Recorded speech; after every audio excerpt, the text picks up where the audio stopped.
Gaspard qui pue.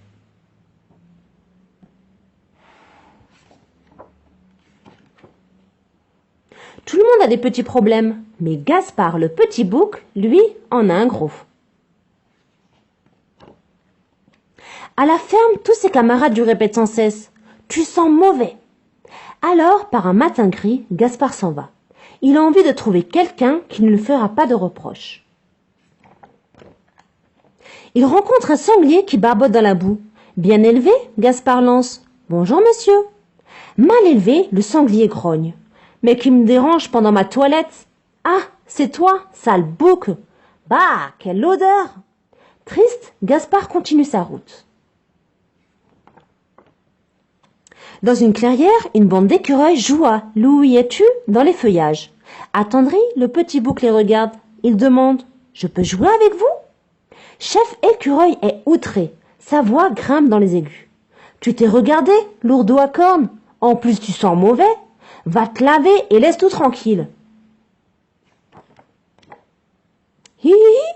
Les écureuils filent de tous côtés en se moquant. Dépité, Gaspard s'éloigne.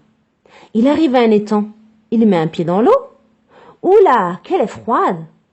Courageusement, il s'avance.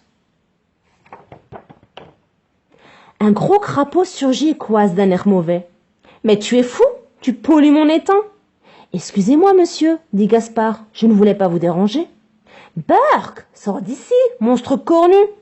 Va donc te parfumer !» Gaspard, tout honteux, s'en va. Se parfumer? Bien sûr, mais comment? Soudain, Gaspard a une idée. En ville, il trouvera du parfum. Plein d'entrain, ils se mettent en route. À l'approche de la ville, Gaspard voit un superbe massif de roses. Une odeur délicieuse embaume les jardins. Voilà mon parfum! Gaspard se roule dans les roses, mais... Aïe! Aïe! Il a oublié les épines. Il essaie de s'en sortir en douceur. Quand soudain, un jardinier en fureur se précipite sur lui, un râteau à la main. « Mais il est fou! Va te faire soigner, grand diable! Allez, oust !» Où aller? Vers qui se tourner? Gaspard ne voit qu'une seule solution. Il se rend chez le vétérinaire. Le plus discrètement possible, il pénètre dans la salle d'attente.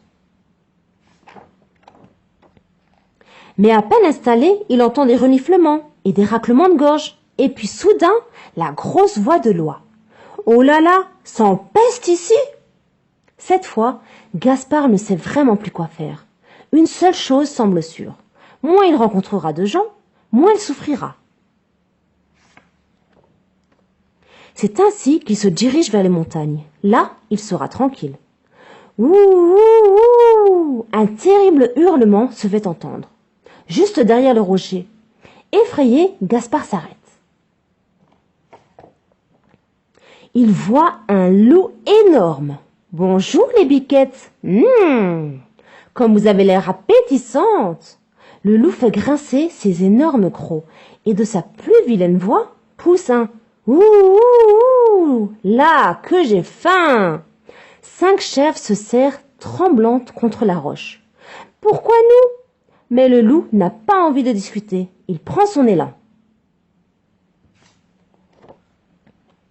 C'est le moment que choisit Gaspard pour sortir de sa cachette.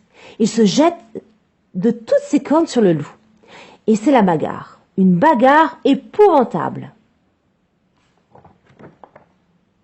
Le loup supplie. « Je n'en peux plus, j'abandonne. »« Pourquoi ?» demande Gaspard. « Parce que... tu pues !» répond le loup en détalant, la queue entre les jambes. Les 5 chèvres n'en reviennent pas. « Waouh, qu'il est fort !» Timide, Gaspard rougit. « Qu'il est mignon et quelle belle barbe !»